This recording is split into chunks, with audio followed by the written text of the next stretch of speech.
आप सभी भाई बहनों का आध्यात्मिक ज्ञानात्मक चैनल की ब्रह्म मुहूर्त ज्ञान उपदेश कक्षा में एक बार फिर स्वागत है। आज की चर्चा का विषय भी देखिए ब्रह्म मुहूर्त के ऊपर ही है। तो वीडियो का नाम है ब्रह्म मुहूर्त में उठने के लाभ। और ये लाभ देखिए, क्योंकि आपके हमारे तीन शरीर है, स्थूल शरीर, सूक्ष्म शरीर और कारण शरीर। ये तीनों शरीर माया के हैं, जड़ हैं। वो अलग बात है कि आपका बड़ा देखिए जो स्थूल शरीर है उसका निर्माण प्रक्रिया माता के गर्भ में एक 9 माह 9 दिन में एक पूर्ण होती है।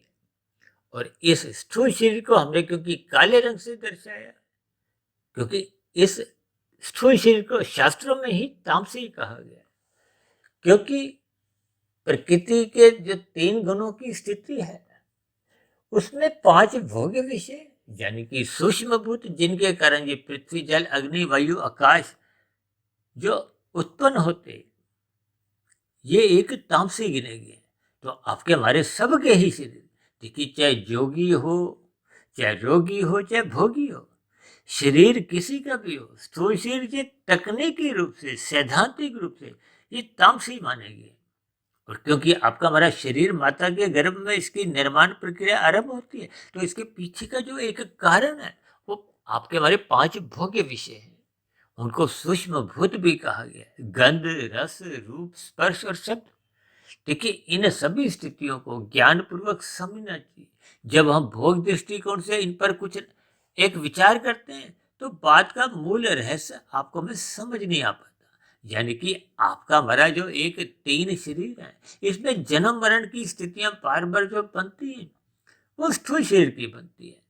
यानी कि जन्म और मरण, ये मृत्यु की स्थितियां आप और हम अपने व्यवहार में, अनुभव में देखते हैं कि आपके हमारे परिवारों में आज तक कितने ही एक मनुष्यों की एक मृत्यु हुई है। यानी कि जन्म मरण की स्थितियां को हो, ये 84 लाख प्रकार की जोनियों की स्थितियां को हो, ये जो हम बार बार कहते रहते हैं 84 लाख में से 80 लाख प्रकार की तो नीचे की तामसी दंडमयी दुखमय जोनियां हैं, अधोगति की स्थितियां हैं। और मनुष्य जोनि को विशेष स्तर पर एक कर्म जोनि और साधना जोनि का एक अवसर से जुड़ा गया। और शेष ऊपर की 3,99,999 जोनि ये ऊपर की मानी गई है। अक्सर हम लोग देखिए ऊपर की जोनियों पे थोड़ी चर्चाएं कम रखते हैं, क्योंकि प्रत्यक्ष रूप से आपके हमारे वो दृश्यमान होते नहीं है। तो इस पर हम चर्चा थोड़ी नपी तुली ही रखते हैं। लेकिन फिर भी नीचे की जोनियों को और ऊपर की जोनियों को भोग जोनि से जोड़ा गया। ऊपर की जोनियों को विशेष प्रकार के सुखों से जोड़ा गया। यानी कि ऊपर की जोनियों में आपका हमारा पुण्य कर्मों का, कर्माशय का क्षय होता है, और नीचे की जोनियों में पाप कर्मों का क्षय होता है। यानी कि नीचे की जोनियों में जो अतिरिक्त पाप कर्मों का क्षय होते होते होते होते जब वो पुण्य कर्मों की बराबरी कर लेते हैं तो पुनः मनुष्य जोनि की प्राप्ति हो जाती है। भले ही इसमें हजारों, लाखों, करोड़ों, अरबों, खरबों कितने ही जोनियों में नीचे जन्म लेने पड़े, इनका कोई हिसाब किताब नहीं। यानी कि पात्रता में तुल्यता आनी जरूरी है पाप और पुण्य कर्मों की। और जी जो हमने 3 शरीरों का ब्रह्म मुहूर्त के समय विशेष में उठने की जो एक लाभ की स्थितियों को आज वीडियो का आधार बनाया, उसका पीछे का कारण क्या है कि मनुष्य अपने स्थूल शरीर को भोगों के स्तर पर ही अधिक महत्व देता है। और ये जो सूक्ष्म शरीर की स्थितियां हैं और कारण शरीर की स्थितियां, क्योंकि स्थूल शरीर तो एक दूसरे को हम देखते हैं, छू सकते हैं। और अक्सर आजकल तो देखिए ब्याह शादियां जितनी भी होती हैं वो भी स्थूल शरीर के स्तर पर ही देखने से रिश्ते वगैरह जो भी होते हैं। मन बुद्धि के स्तर पर विचारों की स्थितियां तो देखी ही नहीं जाती। भले ही विचारों तक तो आपका हमारा कुछ एक दृष्टिकोण, यदि हम उस पर विचार करते हैं तो थोड़ा थोड़ा स्वभाव समझ में आता है। लेकिन कारण शरीर की स्थितियों में जो संस्कारों की, स्वभाव की मूल स्थिति होती है वो तो हमें स्वयं के अपने कारण शरीर का भी बोध नहीं होता। तो दूसरे के कारण शरीर में कैसी कैसी स्थितियां होंगी। देखिए, स्थूल शरीर के स्तर पर तो अक्सर मनुष्य का जीवन मिलावटी बनावटी ही बीतता रहता है, क्योंकि विषय भोगों से जो प्रभावित होता है। ये विषय भोग ही आपके हमारे जीवन की एक दिशा निर्धारित करते हैं।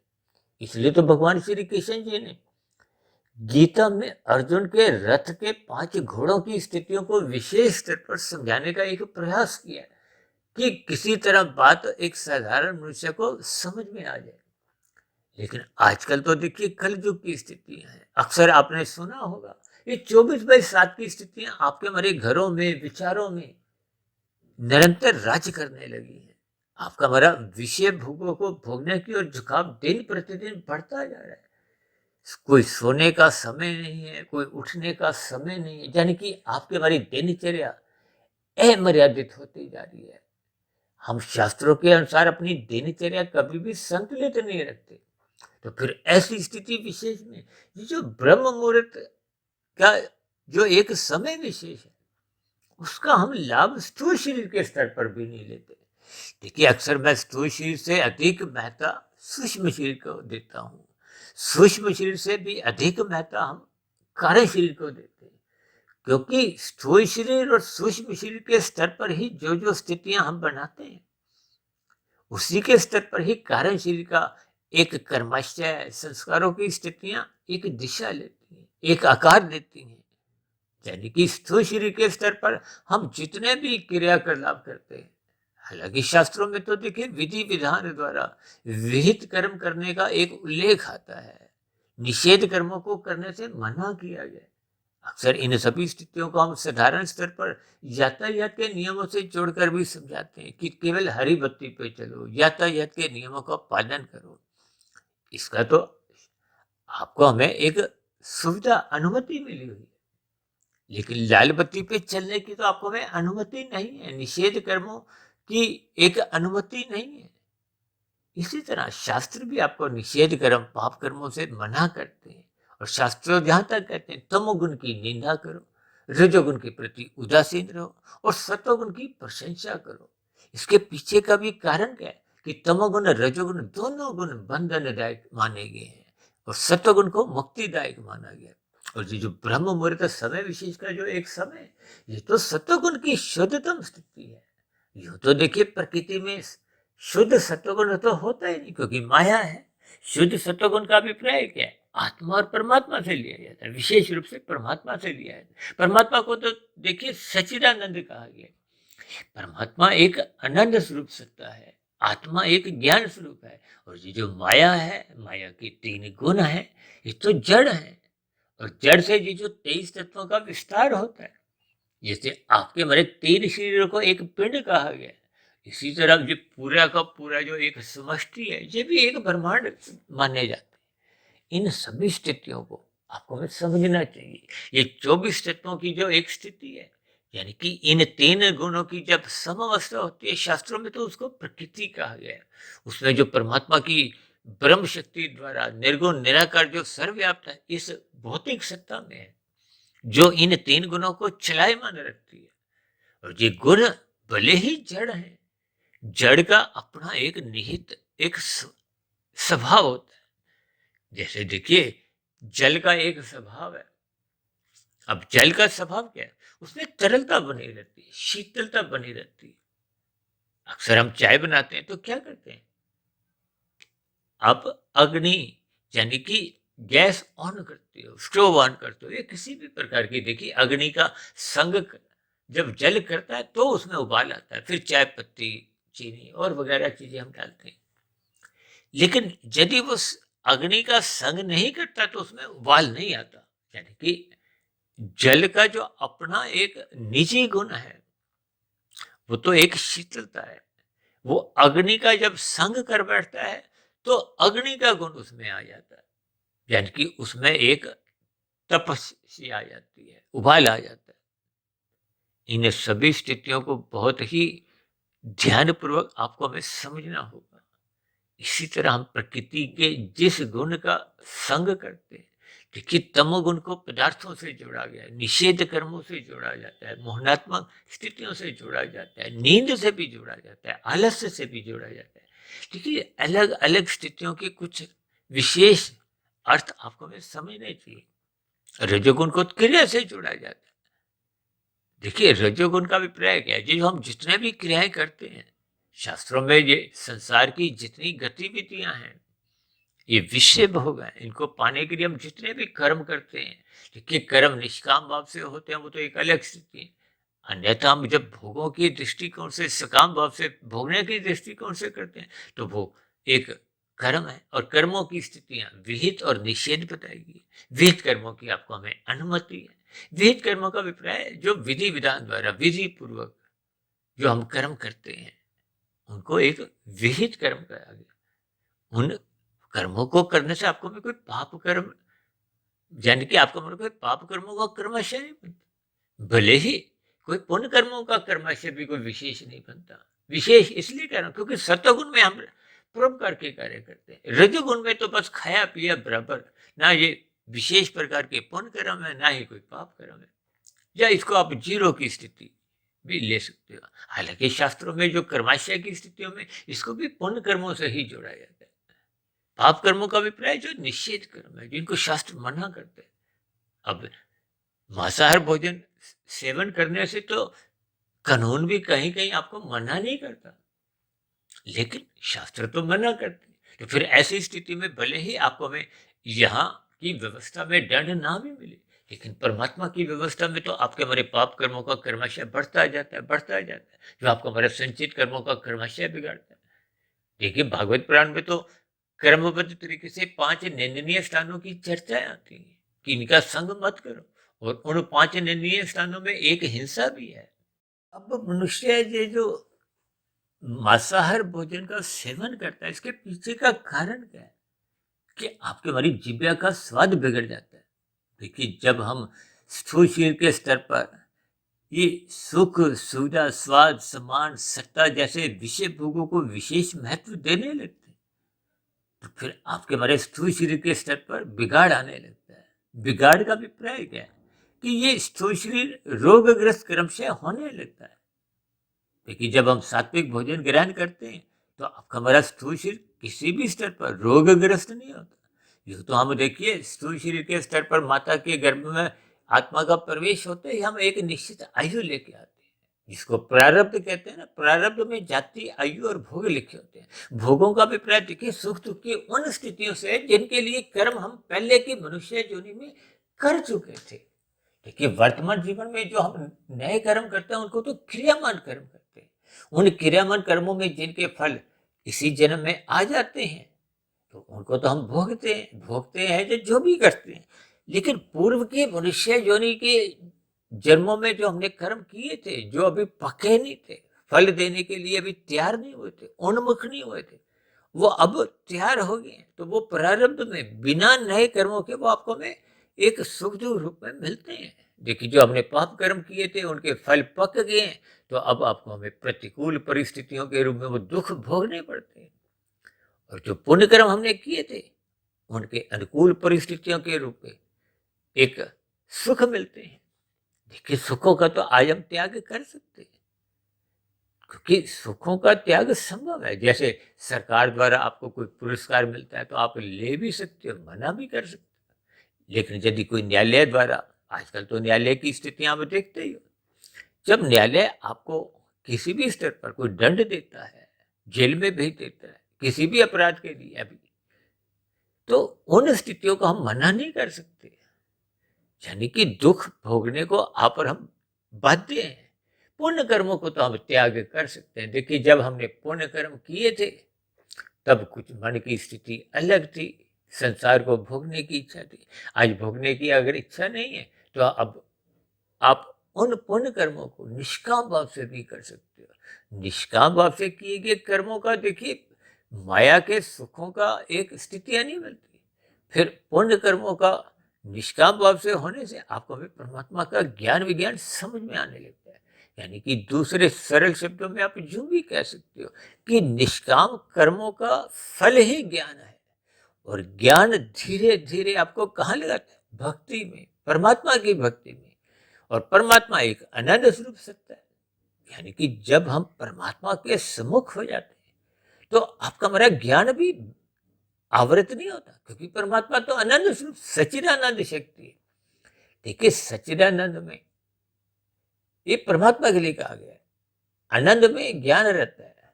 ज्ञान में आनंद नहीं होता। आप और हम तो देखिए ज्ञान स्वरूप है, और ज्ञान स्वरूप होने से देखिए आत्मा का तो वैसे स्वाभाविक है, उसका सारी रसगुल्ले खाने में, सारी विषय भोगों में कभी कोई रुचि नहीं है, वो तो उसका स्वभाव ही नहीं है। देखिए कोई भी स्थिति है, वैसे तो आत्मा को देखिए स्वभाव से नहीं स्वरूप से जोड़ा जाता है। कहते हैं ना, आत्मा ज्ञान स्वरूप है, परमात्मा आनंद स्वरूप है, यानी कि चेतन सत्ताओं को स्वरूप से जोड़ा जाता है। और ये जो माया की स्थितियां हैं, इनको स्वभाव से जोड़ा जाता है। अभी हमने बताया ना, पृथ्वी का स्वभाव क्या है, जल का क्या स्वभाव है, अग्नि का स्वभाव है, इसी तरह वायु आकाश सबके अलग अलग स्वभाव है। वो स्वभाव उनके बदलते नहीं है, दूसरे से प्रभावित हो सकते हैं, अस्थायी रूप से कुछ परिवर्तन उसमें आ सकता है, लेकिन जैसे ही प्रभाव से वो मुक्त होता है तो मूल हम एक स्वभाव में लौट आते हैं। देखिए इन सभी स्थितियों को हम इसलिए समझा रहे हैं ताकि स्थूल शरीर सूक्ष्म शरीर की स्थितियों का आपको में बोध हो, क्योंकि कारण शरीर प्रत्यक्ष रूप से कुछ भी नहीं करता। ये तो देखिए स्थूल शरीर सूक्ष्म शरीर का ही एक परिणाम रूपी एक स्टोर रूम है, यानी कि आपके हमारी जो लेखा जोखा की स्थिति है, क्योंकि उस लेखा जोखा के आधार पे ही कहते हैं ना, जैसा कारण होगा कारण के आधार पे ही वो नया कार्य होता है। नया कार्य का अभिप्राय क्या, नई जोनी होती है, और यदि कारण समाप्त हो जाता है तो फिर जन्म मरण की स्थितियां ही समाप्त हो जाती है। ये जो हम ब्रह्म मुहूर्त में उठने की बार बार जो स्थितियां समझाते हैं कि उठो, रात को मौनात्मक स्थितियों से बचने के लिए जल्दी सो जाओ, ब्रह्म मुहूर्त में उठो, क्योंकि ब्रह्म मुहूर्त में उठने मात्र से ही स्थूल शरीर भी देखिए निरोगी रहता है। अक्सर आपने देखा होगा ना, पार्कों में कुछ लोग प्राणायाम करते हैं, आसन लगाते हैं, भले ही देखिए उनको परमात्मा को पाने का उनका लक्ष्य नहीं होता। कभी कभी तो देखिए डॉक्टर भी आपको हमें कुछ किसी बीमारी के उपलक्ष्य में कुछ कह देते हैं कि सुबह की सैर करो, ब्रह्म मुहूर्त में उठो। ये सभी स्थितियां देखिए, जब हम स्थूल शरीर के स्तर पर ही अपने शरीर को स्वस्थ रखना चाहते हैं, हालांकि स्वस्थ रखने के लिए शास्त्र कोई विरोध नहीं है, क्योंकि स्थूल शरीर ही अगर अस्वस्थ होगा तो सूक्ष्म शरीर कार्य शरीर के स्तर पर जो हमने साधना करनी है वो भी संभव नहीं होगी, क्योंकि स्थूल शरीर के स्तर पर रोग होने से तो उसको एक अस्पतालों के चक्कर ही काटने पड़ते हैं। यानी कि स्थूल शरीर जो भले ही तामसी है, अब ऐसे कितने ही मनुष्य हैं जो अपने स्थूल शरीर के प्रति बहुत सचेत रहते हैं, समय पे उठ जाते हैं, तो फिर वो इसलिए स्थूल शरीर को स्वस्थ रखते हैं ताकि दिन में, शाम को, रात को वो विषय भोगों को अधिक से अधिक भोग सके।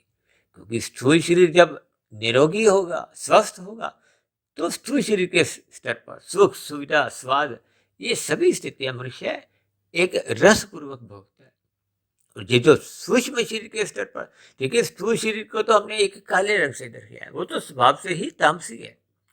और ये जो सूक्ष्म शरीर है, अब हमने देखिए शरीर शब्द को तो रंगीन रंग से दर्शाया है, अब यहाँ काला रंग नहीं है। यानी कि ब्रह्म मुहूर्त में जब हम मन के स्तर पर सत्संग करते हैं, गुरु के प्रवचनों को सुनते हैं, देखिए आप किसी की भी वीडियो सुनते हो, कहीं कोई शास्त्रों का स्वाध्याय करते हो, किसी भी तरह से देखिए परमात्मा, प्रकृति, आत्मा, इन सभी स्थितियों का जब हम ज्ञान विज्ञान समझने का प्रयास करते हैं, क्योंकि शास्त्र तो यहाँ तक कहते हैं मनुष्य जोनि पाकर आपको हमें ब्रह्म जिज्ञासा रखनी चाहिए। ब्रह्म का अभिप्राय देखिए आत्मा से भी लिया जाता है, परमात्मा से भी लिया जाता है। यानी कि जब तक मन में जिज्ञासा नहीं होती, जिज्ञासा का अभिप्राय विशेष प्रकार की इच्छा से होता है। जो राजसिक मनुष्य है इनकी जिज्ञासा नहीं होती, जिज्ञासा का अभिप्राय सात्विक स्थिति से है। जब सात्विक स्थिति मजबूत होती है तो फिर मनुष्य जिज्ञासु, कहते हैं ना, चार भक्त हैं, आर्थ अर्थार्थी, जिज्ञासु और प्रेमी।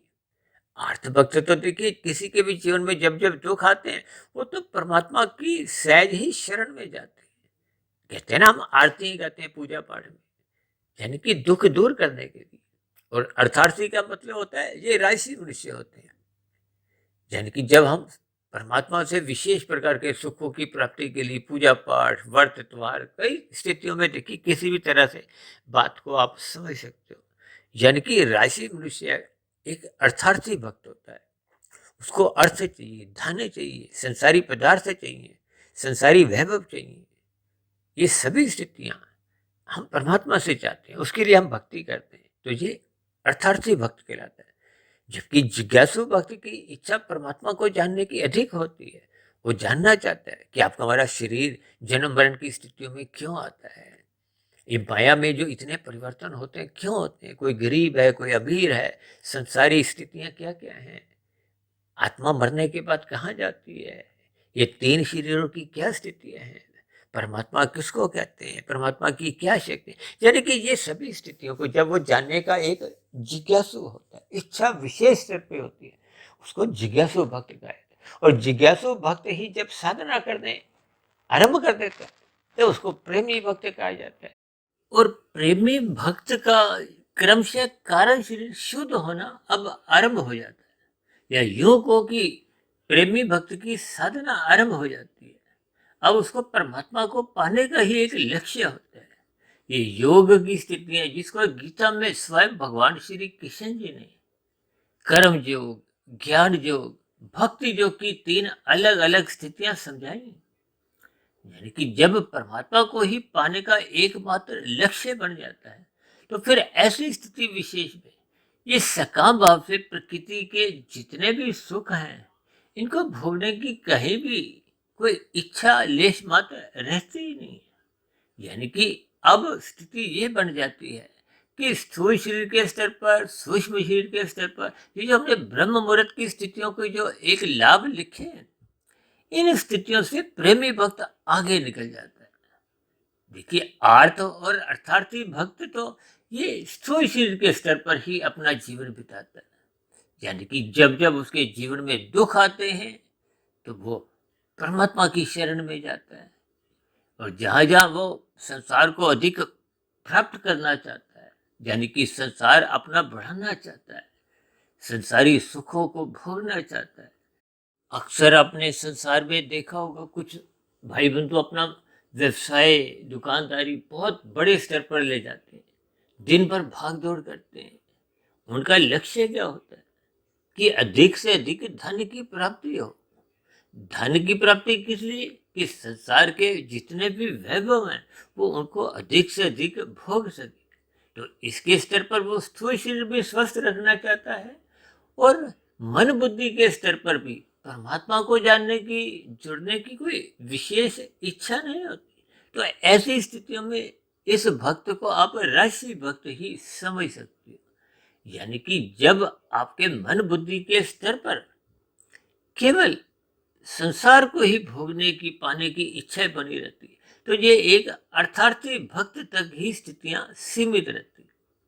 फिर जैसे जैसे परमात्मा को जानने की एक विशेष इच्छा जब जागृत होती है तो फिर उस स्थिति विशेष में उसके मन बुद्धि के स्तर पर, देखिए हमने स्थूल शरीर के स्तर पर तो काले रंग की स्थितियां दर्शाई हैं, यानी कि वो अपने तामसी स्थूल शरीर को, जो कि भोग वृत्तियों का एक केंद्र है, क्योंकि स्थूल शरीर के स्तर पर ही पांच ज्ञानेंद्रियां, यानी नाक, जीभा, आंख, त्वचा, कान, इन पांच ज्ञानेंद्रियों द्वारा वो संसारी सुखों को भोगने के लिए अपने स्थूल शरीर को स्वस्थ बनाए रखता है।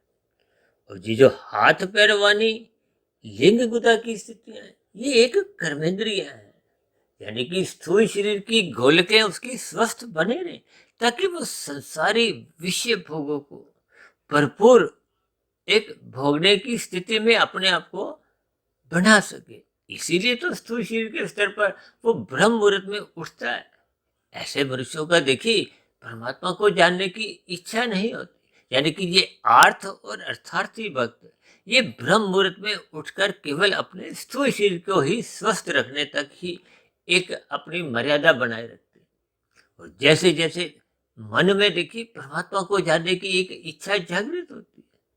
देखिए मेरा तो व्यक्तिगत ऐसा मानना है कि जैसे जैसे हम उम्र की दहलीज में, यानी कि प्रौढ़ अवस्था के बाद जैसे जैसे वृद्धावस्था की स्थितियों पर गुजरने लगते हैं तो स्वाभाविक ही आपका हमारा सत्वगुण जागृत होने लगता है, यानी कि बढ़ने लगता है। जब सत्वगुण अपने आप बढ़ने लगता है तो इसका अभिप्राय क्या है कि उसकी परमात्मा से एक लगाव की स्थितियां बनने लगती है, संसारी स्थितियां, भोगों की स्थितियां घटने लगती है। तो फिर ऐसी स्थिति में वो ब्रह्म मुहूर्त में उठकर जो पहले वो स्थूल शरीर के स्तर पर ही प्राणायाम या और भी स्थितियां, सैर करने की स्थितियां, यानी कि अपने स्थूल शरीर को ही स्वस्थ रखने की जो उसकी मुख्य स्तर पर इच्छाएं थी, अब वो इच्छाएं उसको स्थूल शरीर के स्तर पर तो एक साधारण बनी रहती है, अब उसका मन बुद्धि के स्तर पर सहज ही परमात्मा के प्रति एक प्रीति के भाव उमड़ने लगते हैं। परमात्मा की ज्ञान विज्ञान को वो समझना चाहता है। ये आरंभिक स्थितियों में देखिए उसका एक सूक्ष्म शरीर यानी कि मन बुद्धि की स्थितियां सुधरने लगती है, यानी कि वो क्रमशः परमात्मा के मार्ग पर चलने लगती है। ये सभी स्थितियां जब बनना आरंभ होती है तो ब्रह्म मुहूर्त में उठने की जो एक स्थितियां हैं वो सूक्ष्म शरीर के स्तर पर भी आप लाभ देना आरंभ करते हैं, यानी कि सूक्ष्म शरीर क्रमशः स्वस्थ होने लगता है। इसलिए हमने देखिए सूक्ष्म शरीर को एक काले रंग से ना दर्शाते हुए हमने सफेद और रंगीन रंग से दर्शाया, यानी कि अभी पूरी तरह से देखिए जैसे कारण शरीर को हमने सफेद रंग से दर्शाया, उसी तरह हमने देखिए सूक्ष्म शरीर में अभी सफेद रंग और रंगीन रंग यानी कि संसारी स्थितियां भी दर्शाई, यानी कि संसार से अभी उसका कोई वैराग्य नहीं होता, लेकिन मन के स्तर पर भी उसका परमात्मा से यानी कि तन के स्तर पर वो संसार से जुड़ा रहता है, मन के स्तर पर भी उसकी परमात्मा के प्रति अब एक जिज्ञासा के भाव सहज ही बनने लगते हैं। तो ये ब्रह्म मुहूर्त में उठने के सूक्ष्म शरीर के स्तर पर अब उसका एक लाभ मिलने लगता है, और जैसे जैसे स्थितियां विशेष स्तर पर आगे बढ़ने लगती हैं तो अब तीसरी बारी क्या आती है, कारण शरीर की। देखिए जब हम श्रद्धा पूर्वक सत्संग करते हैं, उस किए गए सत्संग का फिर हम चिंतन मनन करते हैं, शास्त्रों का स्वाध्याय करते हैं। देखिए ब्रह्म मुहूर्त समय विशेष तो एक विशेष प्रकार के सतोगुण की एक शुद्धतम स्थिति मानी गई है, यानी कि सूर्य निकलने से पूर्व के जो 2 घंटे 40 मिनट की स्थिति है, ये सतोगुण की एक शुद्धतम स्थिति है जब वो गुजरे हुए तमोगुण से भी प्रभावित नहीं होता और आने वाले रजोगुण से या संसार से भी अप्रभावित रहता है। इसलिए इस स्थिति विशेष को यानी कि सूर्य निकलने से पूर्व के जो 2 घंटे 40 मिनट की स्थिति है, इस स्थिति विशेष में अब उसकी जो साधना आरंभ हो जाती है। देखिए जब हम किए गए सत्संग का चिंतन मनन शोध की स्थितियों तक पहुंच जाते हैं, जैसे अक्सर हम कहते हैं ना स्थूल शरीर के स्तर पर श्रद्धा पूर्वक सत्संग करना 1% की सफलता है, मन बुद्धि के स्तर पर जब हम ब्रह्म मुहूर्त पे उस पर चिंतन मनन की स्थितियां बना लेते हैं तो ये स्थितियां 10% की सफलता समझ सकती है। और ये 10% से जब तक हम कारण शरीर में ये शुभ स्थितियां शुभ संस्कार बनाने में सफल नहीं होते तब तक ये देखिए 100% की सफलता मानी नहीं जाती। हालांकि हमने देखी कार्य शरीर में एक पूर्ण एक मायातीत की स्थिति भी आप समझ सकते हो उस, क्योंकि हमने सफेद रंग से ही पूर्ण कार्य शरीर को दर्शाया है, यानी कि इस स्थिति विशेष को आपने हमने एक प्राप्त करना है। जब हम क्रमशः अपने कारण शरीर में शुभ संस्कार बनाना आरंभ कर देते हैं, जब बनना आरंभ हो जाते हैं कि शोध करते करते वो 10 से 100 की यात्रा पे हम आगे निकलते हैं, तो फिर धीरे धीरे वो शुभ संस्कार कारण शरीर में बनते जाते हैं, और वो बने हुए शुभ नए संस्कार वो पहले के बने हुए पुराने जो राजसी तामसी संस्कार थे, देखिए तामसी स्थितियों को मल कहा गया है, राजसी स्थितियों को विक्षेप कहा जाता है। विक्षेप का विपरीत चंचलता से होता है, संसारी गतिविधियों से होता है, संसारी लोलुपता से भी आप ले सकते हो। यानी कि कुल मिला के जब ये मल और विक्षेप की जो बुराइयां हैं या अज्ञानता कहो, ये जैसे जैसे दग्ध बीज होती जाती है तो आपका हमारा कारण शरीर क्रमशः शुद्ध होना शुरू हो जाता है। 10%, 15%, 20%, 30%, ये ऐसे करते करते यानी कि जब कारण शरीर 100% शुद्ध हो जाता है वो तो एक आपके हमारी मायातीत की स्थिति है। यदि हम मायातीत की स्थिति को नहीं भी अभी प्राप्त होते तब भी देखिए कारण शरीर जब शुद्ध होना शुरू हो जाता है तो फिर क्रमशः इस स्थिति विशेष को साधना से जोड़ा जाता है। साधना का अभिप्राय क्या है कि अब परमात्मा को पाने का ही एकमात्र आपका हमारा एक लक्ष्य बना होता है। संसार के प्रति आपका हमारा एक ज्ञान पूर्वक वैराग्य जग चुका होता है। यानी कारण शरीर का शुद्ध होना ही आपके हमारे जीवन की एक शुद्ध कमाई है। यानी कि इन सभी स्थितियों को ही समझाने के लिए आज मैंने वीडियो का नाम है देखिए ब्रह्म मुहूर्त में उठने के लाभ गिनाए हैं। देखिए इन सभी स्थितियों को हम साधारण स्तर पर भी बात करते रहते हैं, लेकिन जब वीडियो का कुछ नाम हम ऐसा रखते हैं तो उस स्तर पर फिर आपको हमें विशेष स्तर पर इस पर थोड़ी विचार करना चाहिए। क्योंकि हम सभी भाई बहनों के देखिए जैसा जैसा कार्यशील बढ़ जाता है, शुद्ध होगा, तो कम से कम मनुष्य को नीचे की अधोगति की स्थितियों में मरने के बाद जाना नहीं पड़ता। अन्यथा यदि कार्यशील में कर्माशय बिगड़ गया, बुरे संस्कार हैं, पुण्य कर्मों की न्यूनता है, तो फिर देखिए नीचे की जोनियों में जन्म लेने की इच्छा तो किसी की नहीं होती। और नीचे की जोनियों की तो ऐसी कितनी ही जोनियां जिनके नाम भी सुनना पसंद नहीं करता एक मनुष्य, लेकिन फिर भी उन जोनियों में जाना पड़ता है। उन जोनियों में आज जितने भी जीव हैं वो भी कभी ना कभी आपके हमारे समान मनुष्य जोनि में ही थे। उन्होंने भी ब्रह्म मुहूर्त में उठने की स्थितियां मजबूत बनाई नहीं थी। उनका भी रजोगुण तमोगुण बिगड़ गया था। देखिए इन सभी स्थितियों को हमने यथार्थ रूप से समझना चाहिए, ताकि हम सभी भाई बहन रात को मौनात्मक स्थितियों से बचें, रात को जल्दी सो जाएं और ब्रह्म मुहूर्त में अवश्य ही उठने की अपनी स्थिति मजबूत करें। इसीलिए हमारी कोशिश यही रहती है कि सुबह ब्रह्म मुहूर्त ज्ञान उपदेश कक्षा की वीडियो हो चाहे संध्या बेला ज्ञान कक्षा की वीडियो हो, इन सभी वीडियो को ही हम ब्रह्म मुहूर्त समय विशेष में ही बनाते हैं, क्योंकि ये एक सतोगुण की एक शुद्धतम स्थिति होती है। गुरुओं का आशीर्वाद सहज ही बना रहता है और परमात्मा की जो एक व्यवस्था में ये जो ब्रह्म मुहूर्त की स्थिति है, अक्सर हम कहते हैं ना कि ब्रह्म मुहूर्त में उठो, परमात्मा को जितना चाहे लूट सकते हो। दिन में तो हम देखिए संसार को लूटने के लिए कितने ही अनितिगत कार्य करते हैं, जिसके फलस्वरूप अपना कर्माशय बिगाड़ते हैं।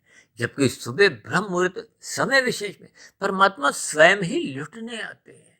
यानी कि उस समय विशेष में परमात्मा से जुड़ना बहुत ही आसान होता है, क्योंकि बाहरी परिस्थितियां और अंदरूनी परिस्थितियां, देखिए बाहर की जैसी जैसी परिस्थितियां होती हैं वो आपको में उतने अंश में कम मेहनत करनी पड़ती है, क्योंकि बाहरी वातावरण ऐसा है। देखिए दिन में रजोगुण की स्थिति है। अब देखिए ना, तमोगुण को हम एक कहते हैं, रजोगुण को 10, सतोगुण को 100, क्योंकि तमोगुण से अच्छा रजोगुण है, रजोगुण से अच्छा सतोगुण है। और सतोगुण की भी शुद्धतम स्थिति एक ब्रह्म मुहूर्त की है। देखिए परमात्मा तो विशुद्ध सत्वगुण ही सत्ता है। इसका अभिप्राय क्या है कि 100 से और आगे की स्थिति 200, 250, 300, देखिए ये मात्र अंकों से अपने बात समझनी है। यानी कि जब हम जितना परमात्मा के करीब होते हैं तो परमात्मा को समझने की आपको में एक आसानी होती है। इसलिए तो कहते हैं ब्रह्म मुहूर्त में अवश्य ही उठो। इसलिए आज हमने वीडियो में ये सभी स्थितियों पर एक विशेष चर्चा की है, ताकि आपका हमारा मिले हुए जीवन में इस ब्रह्म मुहूर्त समय विशेष का एक विशेष एक लाभ लेने की इच्छा जगे।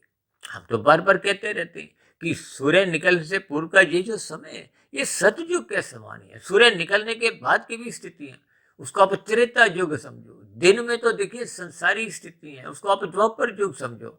और सूर्य ढलते ही जो स्थितियां बनती हैं यहाँ पर हम अच्छी तरह इनसे एक परिचय रखते हैं, अनुभव है।